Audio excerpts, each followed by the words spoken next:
अपने चंचल मन को एवं चंचल उपयोग को स्थिर करने के लिए जिनवाणी माता के माध्यम से अपनी वर्तमान ज्ञान की पर्याय में सम्यक भेद ज्ञान उत्पन्न करते हुए शरीर और शरीर से भिन्न जितने भी चेतन अचेतन पदार्थ हैं उनका मुझ भगवान आत्मा से किसी भी प्रकार का कोई संबंध नहीं है। इस प्रकार से समस्त पर पदार्थों में अपने संबंध की वृत्ति को छोड़ते हुए अंदर जो अखंड ज्ञान ज्योति स्वरूप भगवान आत्मा है उसमें ही अपनापन स्थापित करते हुए उसको ही निज रूप से जानते हुए अपना ये भगवान आत्मा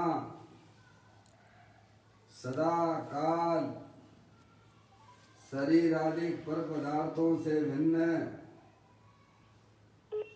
प्रकट अखंड ज्ञान ज्योति स्वरूप है।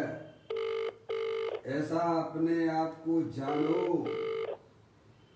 और ऐसा ही अनुभव करो कि मैं वर्तमान में ही शरीर आदि पर पदार्थों से भिन्न प्रकट अखंड ज्ञान ज्योति स्वरूप भगवान आत्मा ही हूँ।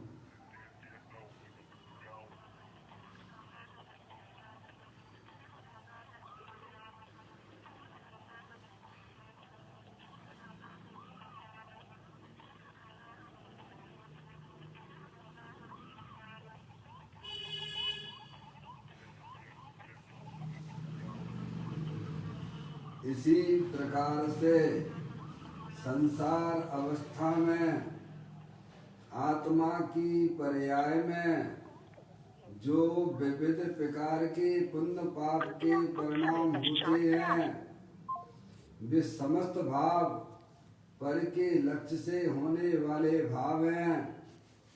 वे हमारे आत्मा का स्वभाव नहीं है। ऐसे समस्त रागादिक परिणामों में एकत्व बुद्धि, ममत बुद्धि, कर्तृत्व बुद्धि, भोक्तृत्व बुद्धि तथा उन रागादिक परिणामों की ज्ञाता बुद्धि को भी छोड़ते हुए अंदर जो अखंड ज्ञान ज्योति स्वरूप भगवान आत्मा है जो कि तीनों काल पूर्ण निराकुलता स्वरूप वाला है, सुख शांति का भंडार है, पूर्ण वितराग स्वरूप है। ऐसे ज्ञाय प्रभु परमात्मा में शरीर रागादिक का लक्ष्य छोड़ के मैं तो तीनों काल ज्ञानानंद मूर्ति भगवान आत्मा हूँ। ऐसा अपने आप को जानो और ऐसा ही अनुभव करो कि मैं वर्तमान में ही शरीर रागादिक परिणतियां से भिन्न अखंड ज्ञान ज्योति स्वरूप ज्ञानानंद मूर्ति भगवान आत्मा हूँ। ऐसा अपने आप को जानो और ऐसा ही अनुभव करो कि मैं वर्तमान में ही पूर्ण निराकुलता स्वरूप भगवान आत्मा हूँ।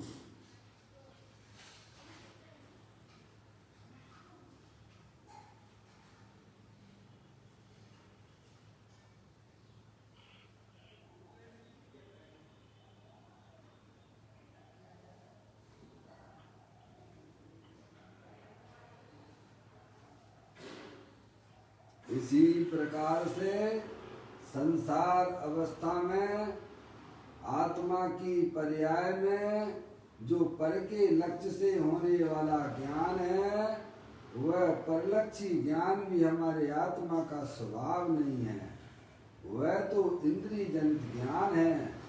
ऐसे समस्त इंद्रिय जनित ज्ञान में भी सम्यक भेद ज्ञान उत्पन्न कीजिए कि मेरा ये भगवान आत्मा शरीर रागादिक परिणतियां और परलक्षी ज्ञान की पर्याय से विभिन्न अखंड ज्ञान ज्योति स्वरूप भगवान आत्मा में हूँ, ऐसा अपने आप को जानो और ऐसा ही अनुभव करो कि मैं वर्तमान में ही एकमात्र अखंड ज्ञान ज्योति स्वरूप भगवान आत्मा हूँ।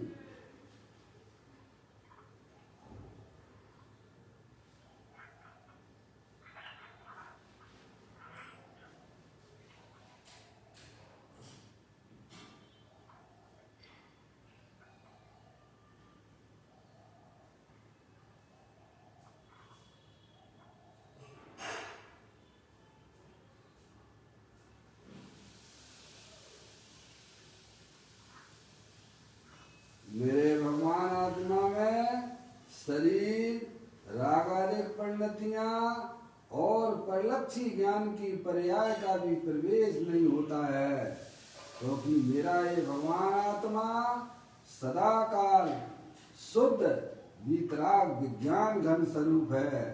ऐसा अपने आप को जानो और ऐसा ही अनुभव करो कि मेरे आत्म स्वरूप के अंदर शरीर आदि पर पदार्थों का प्रवेश नहीं होता है।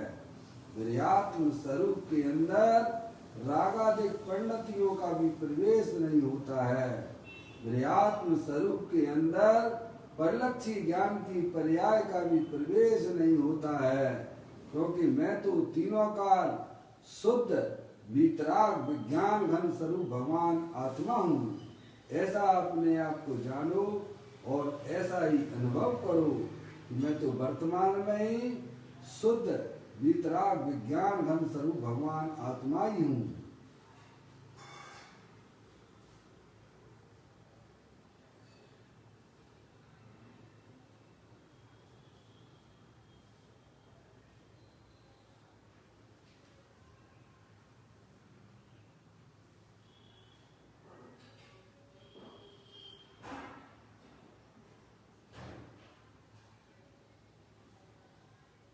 द्रव कर्म भाव कर्म नो कर्म रहित शुद्धात्म स्वरूपो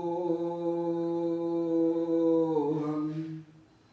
मेरा ये भगवान आत्मा वर्तमान में ही द्रव कर्म भाव कर्म नो कर्म से रहित परम पवित्र शुद्धात्मा है। ऐसा अपने आप को जानो और ऐसा ही अनुभव करो।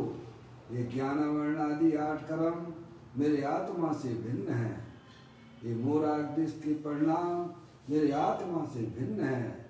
ये शरीर आदि मेरे आत्मा से भिन्न है। मैं तो परम पवित्र शुद्धात्मा हूँ। ऐसा अपने आप को जानो और ऐसा ही अनुभव करो कि मैं तो एकमात्र परम पवित्र शुद्धात्मा ही हूँ।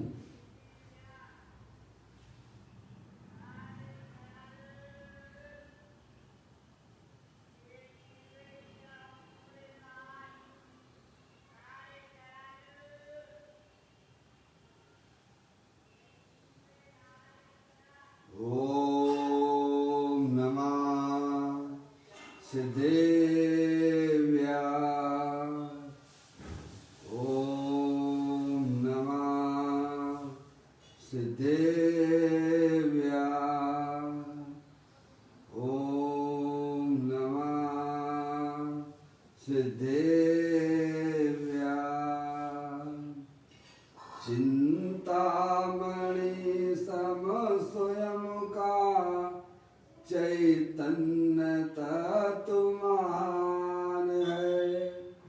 निज का करूं मैं चिंतवन निज का करूं श्रद्धान में शुद्धात्मा ही देव है जो गुण अनंत निधान है।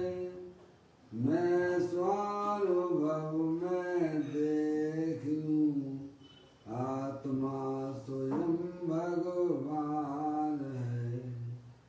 मैं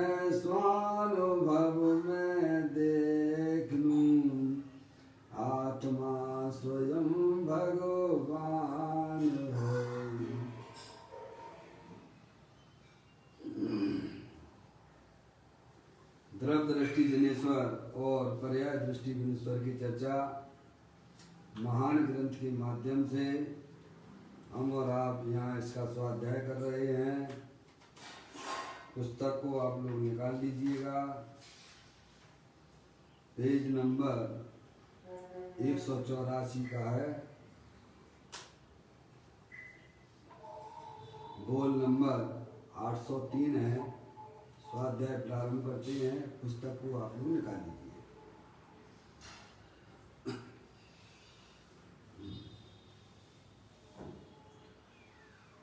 पढ़ता हूँ। पर्याय में जो रागादि होते हैं वे तेरे त्रिकालिक स्वरूप में नहीं है और तेरा त्रिकालिक स्वरूप उनमें नहीं है तथा उनसे त्रिकालिक स्वरूप की प्राप्ति नहीं होती। वे वस्तु स्वभाव की प्राप्ति में सहायक नहीं है। वे तो पुद्गल के हैं। पुण्य पाप के भाव तो तेरे अज्ञान भाव से तेरी पर्याय में उत्पन्न होते हैं, परंतु वे दुख के कारण हैं।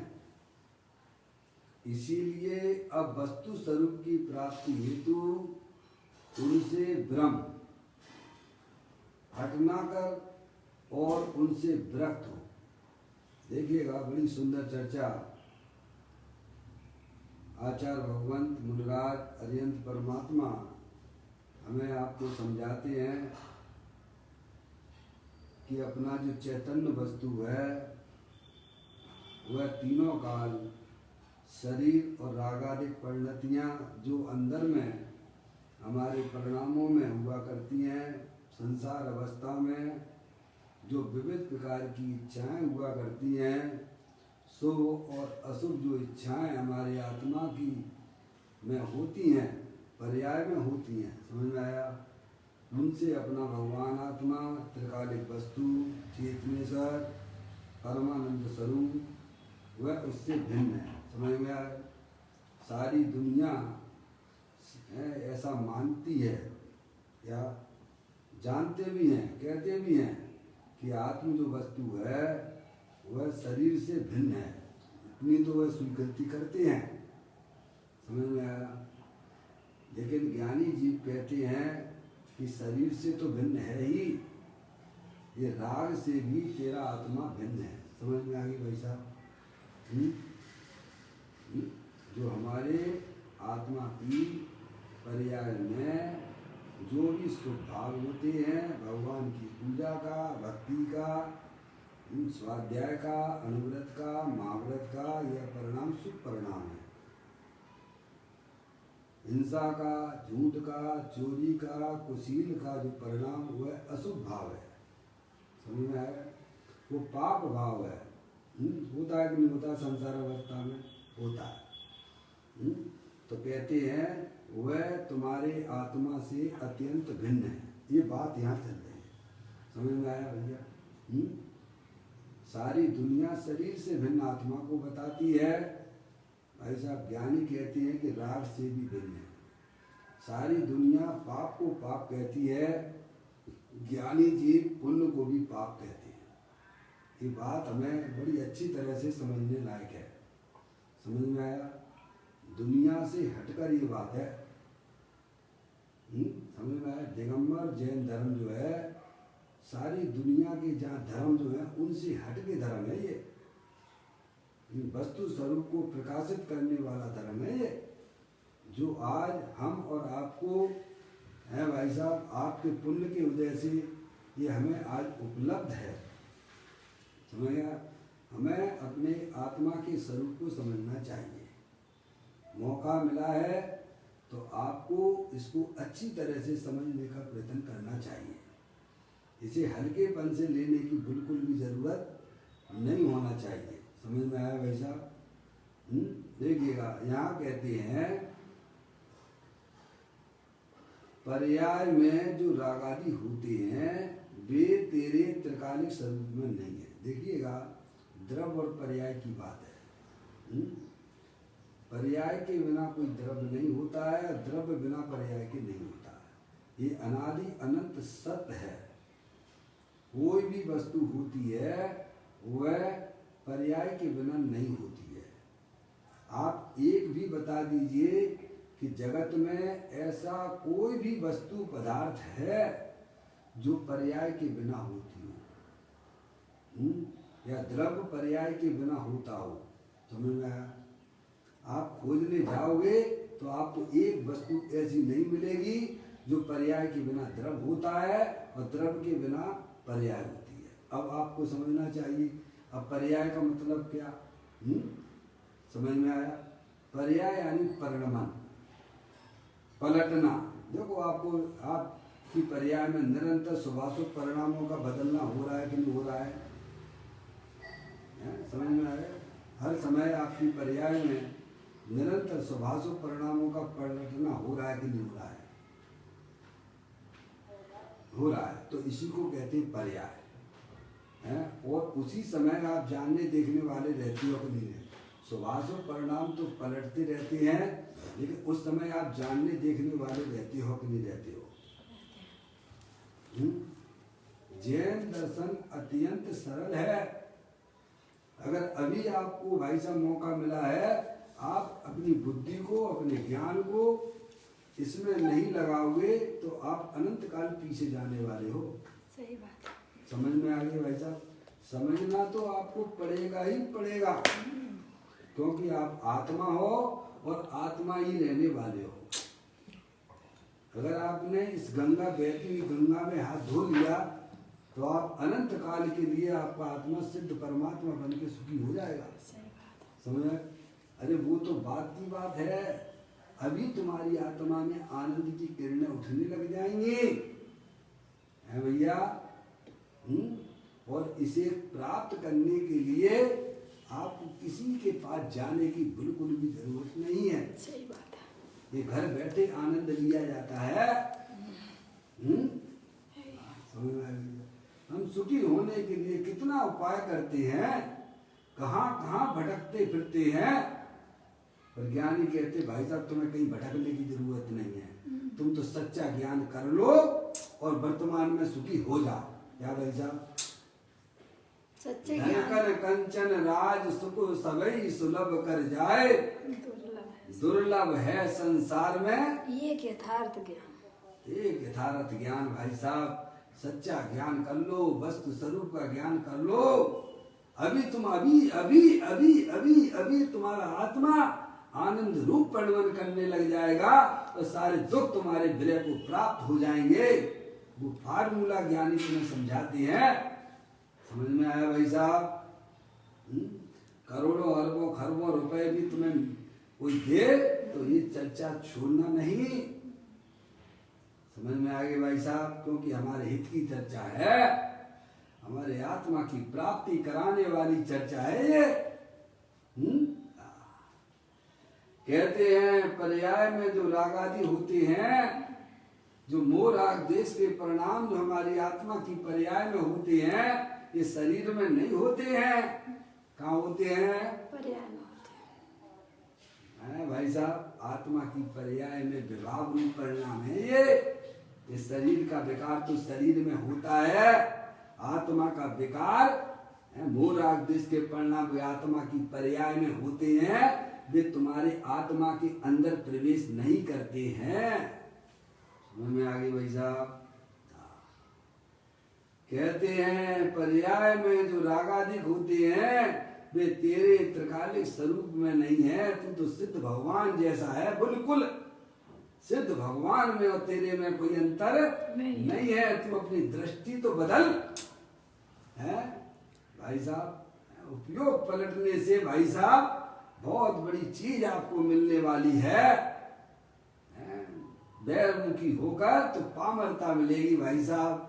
दुख की पर्याय तुम्हें मिलेंगी और तुमने अपने उपयोग को अगर पलट लिया, उपयोग का पलटना सच्चे ज्ञान के द्वारा हुआ करता है और सच्चा ज्ञान तुम्हें यहाँ कराया जा रहा है। और तुम इस चर्चा से दूरियां बना के चलोगे तो समझ लेना भाई साहब, बहुत बड़ी बात नहीं कह रहा हूं मैं, आप अपने आत्मा को जिंदगी में प्राप्त नहीं कर सकते हो। समझ में आ गई भाई साहब?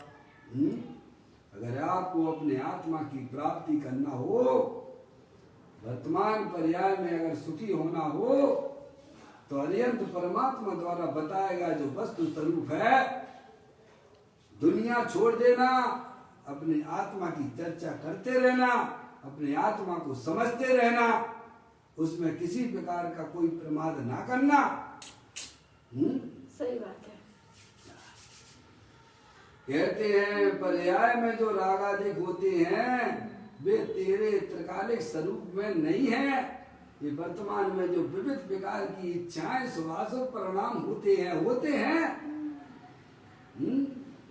भाई साहब, वो तुम्हारे आत्मा त्रिकालिक द्रव्य जो अनंत शक्तियों के भंडार वाला है, जीवत्व शक्ति, चित शक्ति, दृषि शक्ति, ज्ञान शक्ति, प्रभुत्व शक्ति, विभुत शक्ति, ऐसी अनंत शक्तियों का पिंड, जो निबोध में सोई मुझ में सोई मोक्ष मजाल, अंतर भेद कछु नहीं है, भेद के नहीं संसार। समझ में आया? ऐसी त्रिकालिक वस्तु भाई साहब शरीर और राग आदि के पीछे है।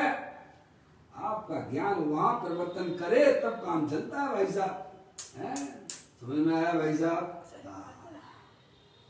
ज्ञानी हमें समझाते हैं कि पर्याय में जो रागादिक होती हैं, जो शुभाशुभ परिणाम होती हैं, भगवान की पूजा का, भक्ति का, स्वाध्याय का, अनुव्रत का, महाव्रत का परिणाम वह शुभ परिणाम है। आत्मा में जो हिंसा के, झूठ के, चोरी के, कुशील के, परिग्रह के जो परिणाम होते हैं वे अशुभ राग है, और दोनों को मिला के कहा जाए तो राग आदि परिणाम है। समझ में आ गया भाई साहब? कहते हैं पर्याय में जो राग आदि होती हैं वे तेरे त्रिकालिक स्वरूप में नहीं है। तू तो विज्ञान घन, शुद्ध विज्ञान घन वस्तु है। समय तेरे आत्मा में प्रवेश नहीं कर रहे हैं। जैसे भाई साहब पानी का जो है बहुत बड़ा भंडार हो और उसके ऊपर आपने 1-8 किलो पानी तेल डाल दिया हो, तो वह तुम्हारे पानी के अंदर प्रवेश नहीं करता है, ऊपर ही रहता है। ऐसे ही अपना चेतनेश्वर भगवान आत्मा सुख शांति का भंडार, वीतराग स्वरूप है। समझ गया? तीनों काल वीतराग आनंद स्वरूप मूर्ति भगवान आत्मा अंदर में विराजमान है। भाई साहब आप अपने भगवान आत्मा के दर्शन नहीं कर रहे हो ना भाई साहब, आप अपने साथ बड़ा अन्याय करते हो, दर दर भटकते फिरते हो। तुम्हें भगवान कभी नहीं मिलेगा, और भगवान जो बता रहे हैं उस रास्ते पे जाओगे तो भाई साहब तुम्हें अपना भगवान आत्मा भी मिल जाएगा और अनंत सिद्ध परमात्मा के भी तुम्हें दर्शन हो जाएंगे। भाई साहब कहते हैं पर्याय में जो रागादिक होते हैं वे तेरे त्रिकालिक स्वरूप में नहीं है, वे ऊपर है। क्या भाई साहब? ज्ञानी हमें समझाते हैं बद्ध स्पष्ट आदि भाव जो है ना भाई साहब, ऊपर तरंती तेरे आत्म स्वरूप के अंदर प्रवेश नहीं करते हैं भाई। और तेरा त्रिकालिक स्वरूप उनमें नहीं है। दोनों भिन्न भिन्न वस्तुएं हैं, एक दुख रूप है और तो एक आनंद से भरपूर है। एक विष का प्याला है तो एक अमृत का कुंड है। भाई साहब यहाँ शरीर की तो कोई बात ही नहीं करी, और हम उसी को अपना माने बैठे हुए 24 घंटा किसको सजाया करते हो? मुर्दे को। हैं भाई साहब किसकी सेवा करते हो आप? सुबह से उठते हो रात तक किसकी सेवा करते हो? इसकी मुर्दे की। भैया बोलिए, यहाँ शरीर की तो कोई बात ही नहीं की ज्ञानियों ने, जिसके पीछे हम 24 घंटा लगे रहते हैं। किन किन के शरीर संभल गए हैं भाई साहब? एक आदमी जरा सामने आ जाओ मेरे। ज्ञानी कहते हैं पहले तो शरीर नाम की कोई वस्तु ही नहीं है। समझ में आ गया भाई साहब? अनंत पुद्गल परमाणुओं का पिंड है। तुम शरीर क्यों देखते हो? शरीर भी क्षण भंगुर तत्व है, और अंदर रागादिक परिणतियां भी क्षण भंगुर तत्व है। अगर कोई स्थायी वस्तु है तो तू चेतनेश्वर भगवान आत्मा है, जो अमृत का पिंड है उसमें तेरे आत्मा में ये दुख की पर्याय रागादिक परिणाम तेरे आत्मा में प्रवेश नहीं करते हैं और आत्मा भी उनमें प्रवेश करता नहीं है, क्योंकि दोनों के बीच में अत्यंत अभाव है, वज्र की दीवार है भाई साहब। कभी देखा नहीं है, झांक के नहीं देखा भाई साहब, उपयोग को अंतर प्रवृत्ति नहीं कराई तुमने। पर्याय में जो राग आदि होते हैं वे तेरे त्रिकालिक स्वरूप में नहीं है और तेरा त्रिकालिक स्वरूप उनमें नहीं है तथा उनसे त्रिकालिक स्वरूप की प्राप्ति भी नहीं होती है। इनसे तो तेरे से पाप के परिणाम उनसे तेरे आत्मा की प्राप्ति नहीं होगी। कितनी बार हमारी आत्मा की पर्याय में ऐसे ऐसे स्वभावों की प्राप्ति हुई है भाई साहब। 9वें गिरवेक भी हमारा आत्मा गया, मुनि व्रत धार अनंत बार गिरवेक उपजायो पे निज आत्म ज्ञान बिना सुख लेस न पायो। भाई साहब ऐसे पुण्य के ढेर लगा लिए, लेकिन भाई साहब संसार चक्र तुम्हारा कटा नहीं, समझ, क्योंकि पुण्य भाव से आत्मा की प्राप्ति नहीं होती है। तो प्रभु कैसे होती है? अशुभ भावों की तो यह बात ही नहीं करना। जिसको हम कल्याण का कारण मानते हैं वह शुभ भाव से भी तुम्हें अपना आत्मा मिलने वाला नहीं है। तो प्रभु कैसे मिलेगा? तो कहते सच्चे ज्ञान से मिलेगा। कैसे मिलेगा? सच्चे ज्ञान। आत्मा की प्राप्ति कैसे होगी भाई साहब? सच्चे ज्ञान से है।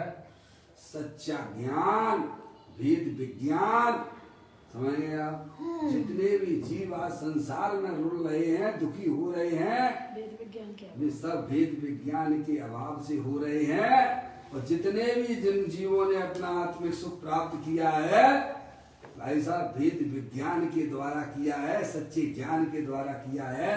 ऐसा आचार्य अमरचंद देव ने संबर अधिकार समय साथ जी के संबर अधिकार में 131वें नंबर के कलश में घोषणा की है।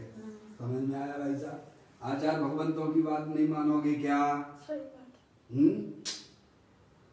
किसकी मानोगे? भगवंतों वही जीवों की मानोगे क्या? उनकी मान के तो दुर्दशा। आचार्य अमरचंद देव कहते हैं जितने भी जीव आज संसार में रुल रहे हैं वो सच्चे ज्ञान के अभाव में रुल रहे हैं, वेद विज्ञान के अभाव में रुल रहे हैं। और जितने जीवों को आत्मिक आनंद की प्राप्ति हुई है, सिद्ध पर्याय जिन्होंने अपनी पर्याय में प्रकट की है, वह भाई साहब सम्यक वेद ज्ञान के द्वारा प्राप्त की है, अर्थात सच्चे ज्ञान के द्वारा उन्होंने प्राप्त की है। भाई साहब तो कैसे अपने आत्मा की प्राप्ति होगी? तो कैसे सम्यक वेद ज्ञान के द्वारा प्राप्त होगा। ये तुम्हारे शुभ भावों से प्राप्ति होने वाली नहीं है। शुभ भाव तो स्वयं पराधीन है, स्वयं दुख रूप है। समझ में आई भाई साहब? उससे तुम्हें आत्मा की प्राप्ति नहीं हो सकती है। इसीलिए ज्ञानी जी शुभ और अशुभ की रुचि को छोड़ देते हैं और अंदर जो चेतनेश्वर वस्तु है, जो कि मैं स्वयं हूँ, उसकी रुचि अंदर में जागृत करते हैं। समझ गए? तुम्हें अगर अपना आत्मा चाहिए तो शुभाशुभ भावों की रुचि छोड़िए और अंदर जो चेतनेश्वर भगवान आत्मा, जिसका सेवन अनंत सिद्ध परमात्मा करते हैं, जिसका सेवन अरिहंत परमात्मा करते हैं, जिसका सेवन साधु परमेष्टि करते हैं, जिसका सेवन समस्त सम्यक दृष्टि जीव करते हैं, वो चीज हमारे पास में है। पुण्य पाप की रुचि वालों को कभी भी अपने आत्मा की प्राप्ति नहीं हो सकती है। काला जी के यहाँ से आया लगाया था क्या? चलो कोई बात नहीं, अभी बैठ जाएंगे। समझ में आया भैया? क्या कहते हैं? बहुत सुंदर लाइन देखिए आप। पर्याय में जो रागादिक होते हैं वे तेरे त्रिकालिक स्वरूप में नहीं है, एक बात। और तेरा त्रिकालिक स्वरूप तीनों काल एक रूप में जो निबोध में सोई मिले, अनंत शक्तियों के भंडार वाला। समझ गए आप? त्रिकालिक स्वरूप उनमें नहीं है तथा उनसे यानी रागादिक परिणाम, रागादिक परिणाम यानी पुण्य पाप के परिणाम। पाप से तो कोई कल्याण मानता भी नहीं है। पुण्य से मानते पुण्य से मानते हैं भाई साहब। किससे कल्याण मानते हो? पुण्य करते हैं। आपके परिणामों से तो कोई कल्याण नहीं मानता है ना, है भाई साहब? ये सब पुण्य से कल्याण मानते हैं। वो भगवान की पूजा करो, भक्ति करो, अणव्रत लो, महाव्रत लो, तो तुम्हारा कल्याण हो जाएगा। क्या कहा भाई साहब? तो ज्ञानी कहते हैं उनसे त्रिकालिक स्वरूप की प्राप्ति नहीं हो सकती है, नहीं होती है। समझ गए ना आप? तो प्रभु कैसे होती है? तो कहते सच्चा ज्ञान कीजिए, अंदर में ज्ञान की पर्याय में सम्यक भेद ज्ञान की उत्पत्ति कीजिए, तो आपको आपका भगवान आत्मा की प्राप्ति हो जाएगी।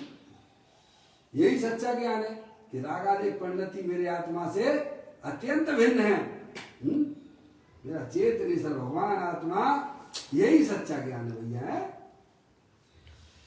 उनसे त्रिकालिक स्वरूप की प्राप्ति नहीं होती, वे वस्तु स्वभाव की प्राप्ति में सहायक भी नहीं है। कि भैया थोड़ा बहुत तो धक्का लग जाएगा कि नहीं लग जाएगा? 24 घंटा यही सोचते रहे तो भगवान की पूजा करो, भक्ति अच्छी बात है, मैं उसको बुरा नहीं कह रहा हूँ। है भाई साहब, धर्मात्मा जीव होते हैं, उनकी पर्याय में भी जो सम्यक दृष्टि जीव होते हैं, वे भी भगवान की पूजा करते हैं, भक्ति करते हैं, पर उससे अपना कल्याण नहीं मानते हैं। अशुभ भाव से बचने के लिए ज्ञानी जीवों की पर्याय में भी पुण्य के परिणाम होते हैं, पर वे उससे अपने आत्मा की प्राप्ति नहीं मानते हैं। ये बात थोड़ा समझने की है। यहाँ आपको लगे भाई तो हमारे ये सब छुड़ा, अरे सब छुड़ा नहीं रहे हैं, अज्ञानता छुड़ाने की बात चल रही है। समझ में आया? को नहीं छुड़ा रहे, तुम हमें धर्म मान रहे हो। तो सब का इस समय होते ही है भाई साहब, सभी को, हमारे मुनराजों को भी होते हैं। 28 मूल गुण का पालन वे भी करते हैं भाई साहब, स्वाध्याय वे भी करते हैं, और धर्म के लोग भी जीवों को धर्म की बातें भी समझाते हैं, बता ही रहे हैं। तो स्वभाव तो चलता ही है, पर उससे अपना कल्याण नहीं मानते, और वो हमारे आत्मा के कोई सहयोग भी नहीं करता है। क्या कहा भाई साहब? ऐसी कोई आंतरिक दृष्टि ज्ञानियों के पास में प्राप्त हुई है। कहते हैं वे वस्तु स्वभाव की प्राप्ति में सहायक नहीं, वे आपकी आत्मा में बिल्कुल भी सहयोग नहीं कर सकते हैं। तो क्या छोड़ दें? तुमने गिरा कब की है तो तुम छोड़ दोगे भाई साहब? अहंकार क्यों करते हो? तुम्हारी चैतन्य वस्तु जो है उसने कभी आज तक रागादिक परिणामों को ग्रहण ही नहीं किया है। तुमने तो अज्ञान से मान रखा है कि शरीर की क्रिया को अपनी क्रिया मानते हो, हैं? रागादिक परिणामों से धर्म माने बैठे हो भाई साहब। तो कहते बिल्कुल भी नहीं होगा, है भाई साहब। धर्म की प्राप्ति तो सच्चे ज्ञान के द्वारा होती है, जो आपको यहाँ पर ज्ञान कराया जा रहा है। आप देखिए, आप फिर कहते हैं वे वस्तु स्वभाव की प्राप्ति में सहायक भी नहीं है, वे तो पुद्गल के हैं। किसके हैं? रागादिक परिणाम जिनके निमित्त से हुए आपके पुद्गल के निमित्त से हैं। समझ गए आप? जितने भी रागादिक परिणाम शुभाशुभ परिणाम होते हैं, इसमें कौन का लक्ष्य है? पुद्गल का, पर द्रव्यों से आपने प्रेम कर लिया, स्त्री से, लड़की से, लड़कों से, हैं भाई साहब, रुपया पैसों से, समझ गए आप? तो ये पाप परिणाम है। उसमें कौन व्याप रहा है? उसमें पुद्गल ही व्याप्त रहा है। उसमें पुद्गल व्याप रहा है। समझ गए? आत्मा के लक्ष्य से तो हो ही नहीं सकते।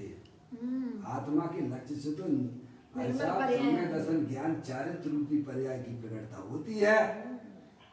पुद्गल के लक्ष्य से हुए हैं तो ज्ञानी कहते हुए उसी के हैं, पुद्गल के ही हैं। किसके हैं? भगवान की पूजा करते हो आप, भक्ति करते हो आप, तो वहाँ पर कौन है? भगवान मूर्ति है ना भाई साहब। स्वाध्याय करते हो, उसमें कौन है? उसमें जिनवाणी है, आश्रय है कि नहीं है? ये तो ऐसा लॉजिक से ज्ञानी समझाते हैं। समझ गए आप? कोई जबरदस्ती आपको थोपने की बात नहीं है।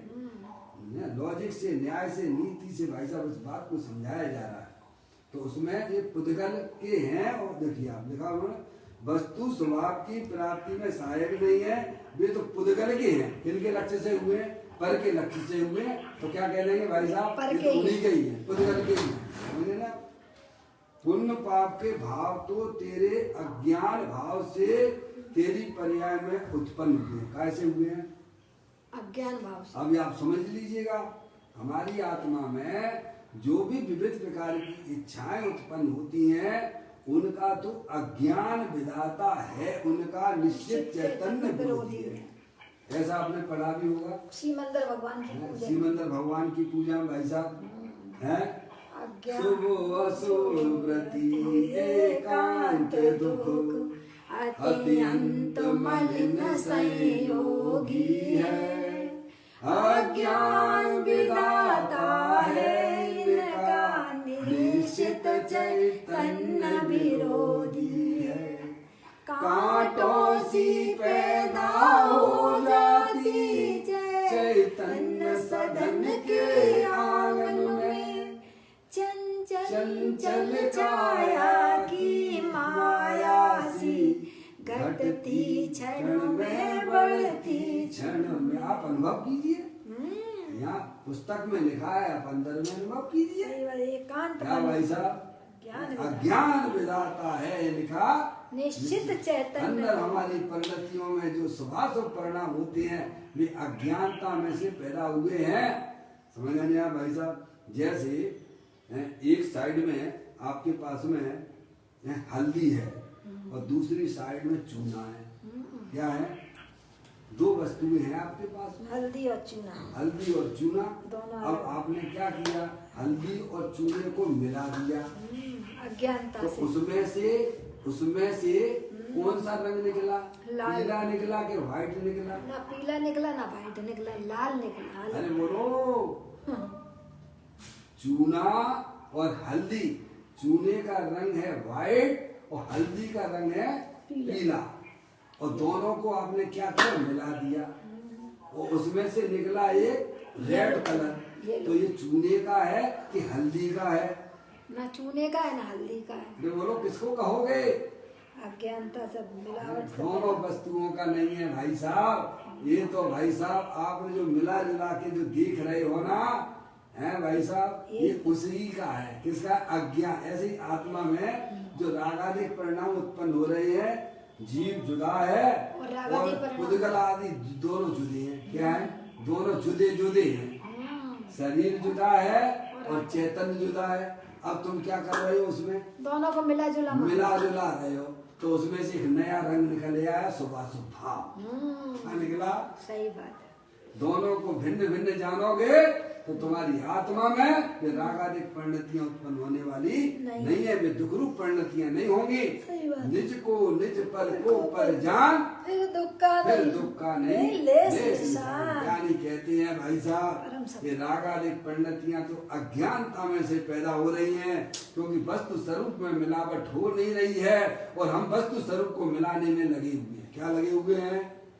शरीर और आत्मा भिन्न भिन्न होने पर भी हम भाई साहब शरीर ऐसो में हूँ, तुमने मिलावट कर दी। क्या कर दी भाई साहब? तो उसमें से कौन सा रंग निकल आया? क्रोध, मान, माया, लोभ, हिंसा, झूठ, चोरी, कुशील, परिग्रह, आस, रति, अरति, शोक, भय, जुगुप्सा, स्त्री वेद, पुरुष वेद, नपुंसक वेद। ये कसायों की उत्पत्ति अज्ञानता में से होती है। भाई साहब समझ में आए? आप भिन्न भिन्न जानोगे तो पर्याय में वे कसाय परिणाम भी भाई साहब दूर भाग जाएंगे। समझ में आ गई भाई साहब? राग की उत्पत्ति नहीं होगी। गजब है भाई साहब, दृष्टि का कितना कमाल हुआ करता है। अज्ञानी जीव शरीर और आत्मा को एक मिलाए हुए है, इसीलिए उसकी पर्याय में कसायों का परिणमन चला करता है। और ज्ञानी जीव मिलाता नहीं है, क्योंकि वहां वस्तु स्वरूप में मिलते नहीं है, इसीलिए उसकी पर्याय में ये कसाय रूप परिणमन नहीं होता है। उसमें तो सम्यक दर्शन ज्ञान चारित्र रूपी पर्याय निकलती है। कौन सी निकलती है? क्या कहते हैं? पुण्य पाप के भाव तो तेरे अज्ञान भाव से तेरी पर्याय में उत्पन्न हुए हैं। कहाँ? पर्याय में जो कसाय आदि जो परिणाम होते हैं वो भाई साहब उसका अज्ञान का कारण है, क्योंकि आप दोनों वस्तुओं को भिन्न भिन्न जान नहीं रहे हो, भिन्न भिन्न मान नहीं रहे हो। तो ज्ञानी भिन्न भिन्न जानता है, भिन्न भिन्न मानता है, तो उसकी पर्याय में कसादिक परिणाम सब विलय को प्राप्त हो जाती हैं। भाई देखो, अरिहंत परमात्मा की पर्याय में है क्या? बोलिएगा आप, है क्या? नहीं, वो थे ही नहीं आत्मा में, वो पहले से ही भिन्न थे। समझ नहीं आप? तो यहाँ कहते हैं पुण्य पाप के भाव तो तेरे अज्ञान भाव से तेरी पर्याय में उत्पन्न हो रहे हैं। निरंतर निरंतर निरंतर निरंतर कसाय कहीं जा क्रोध को शांत करना है तो क्या करें? वेद ज्ञान करो वेद ज्ञान कर दिया। बस। समझ में आया? ये कोई इलाज नहीं कि नमोकार मंत्र की माला जप लेना। समझ गए? ये तुम्हारे क्रोध को शांत नहीं करेगा। समझ में आ गई? हाँ। है?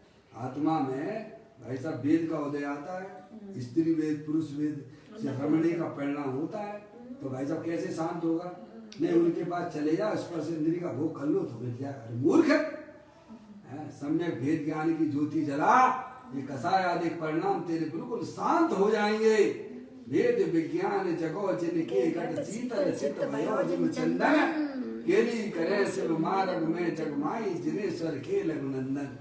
सारी कसायों को शांत करने का एकमात्र उपाय वस्तु स्वरूप का सच्चा ज्ञान कर लो और वर्तमान में सुखी हो जाओ। यही ज्ञानी उपाय किया करते हैं। पुण्य पाप के भाव तो तेरे अज्ञान भाव से तेरी पर्याय में उत्पन्न हुए हैं, परंतु वे दुख के कारण हैं। जब रुलते रहोगे, अनंत काल से रुल रहे हो हैं भाई साहब। ऐसी अगर तुमने भेद ज्ञान की ज्योति नहीं जलाई तो ऐसे ही जन्म मरण करते रहोगे। समय एक शरीर बदलोगे दूसरा शरीर मिलेगा, ऐसे अनंत शरीर तुमने बदले हैं। अपनी आत्मा में दुख रूपी पर्याय का विलय प्राप्त करना है तो अरिहंत परमात्मा द्वारा जो बताया गया वस्तु स्वरूप है उसका हमें सच्चा ज्ञान हमारे पास में हो, है तो भाई साहब आपने सब कुछ जीत लिया है। सब जीत लिया, सब करने योग्य सब कर लिया आपने। मैंने आप कहते हैं वे रागादि परिणाम में दुख के कारण हैं, इसीलिए अब वस्तु स्वरूप की प्राप्ति हेतु उनसे ब्रह्म हो भाई, हट ना कर, अपने राग का पक्ष आगे मत रख, कसाय के अनुसार प्रवृत्ति ना कर। नहीं मर जाएगा। समझ में आया भाई साहब? अपनी कसायों को आगे रखोगे, अपनी आत्मा को आगे रखो तो कसाय तो कपूर की तरह बढ़ जाएंगी, भाग जाएंगी भाई साहब। इसलिए ज्ञानी कहते अब तू हट मत कर, अब कसाय के अनुसार अपनी प्रवृत्ति ना बना, उसमें रुचि ना कर। समझ में आया? तो कहते हैं वस्तु स्वरूप की प्राप्ति होती उनसे भ्रम हो, हट ना कर और उनसे विरक्त हो। विरक्त का मतलब अंदर में कसाय रूपी जो परिणाम होते हैं उनकी रुचि छोड़ दीजिएगा। समझ लेना? उनसे विरक्ति कहाँ से करवाई है? अंदर में होने वाले जो कसाय आदि परिणाम है, जो रागादिक परिणाम है, उनकी रुचि छोड़ दीजिएगा। समझ गया? उस रुचि के अनुसार कर्म ना करो। ये सब पॉसिबल है, पर द्रव्यों की रुचि बिल्कुल मत करो। अपने आत्मा को शांति चाहते हो तो भाई साहब किसी भी पर द्रव्य से प्रेम करना बंद कर दीजिए। आप अपने आत्म स्वरूप को समझने पर सब पूरी तरह से भाई साहब पर के प्रति प्रेम जो आकर्षण होता है वो आपका पहले खत्म हो जाएगा। फिर आत्मा की पर्याय में भाई साहब उतना पुरुषार्थ की कमी से रागादिक परिणाम चारित्र मोहिनी संबंधित रहते हैं। वो ज्ञानी जानता है वो हमारे अनंत संसार का कारण नहीं होते हैं। सबसे पहले भाई साहब जो है कैसे में अंदर में कसायों का पक्ष हमें ना हो, हमें पक्ष हो तो अपने भगवान आत्मा का हो, तो वे रागादिक परिणाम जो रहते हैं वे इतने बलवान नहीं होते हैं। इस प्रकार से ज्ञानियों ने हमें सम्यक विज्ञान की ज्योति जलाने के लिए बात की है। अगर हमें अपने आत्मा की प्राप्ति करना है तो पुण्य पाप की रुचि छोड़कर अंदर जो चेतन भगवान आत्मा है उसकी आप कैसे अंदर में जागृति लाइए, रुचि उत्पन्न कीजिए, तो अवश्य आपकी पर्याय में वह भगवान आत्मा जो अरिहंत परमात्मा ने बताया है वो हमें प्राप्त हो जाएगा। और पर्याय में भाई साहब अतीन्द्रिय आनंद की पर्याय प्राप्त होने लगेंगी। जो पर्याय में दुख चल रहे हैं रागादिक परिणतियों के वे भी विलय को प्राप्त हो जाएंगे। इतना सुंदर मार्ग आपको हमको यहाँ प्राप्त हुआ है। हमें अपने दर्शन को, अपने ज्ञान को, अपने चारित्र को, अपने वीर को, इस तत्व को समझने में लगाना चाहिए। निज निधि निजो में बताई ये अनंत अनंत उपकार है, उसके लिए जिनवा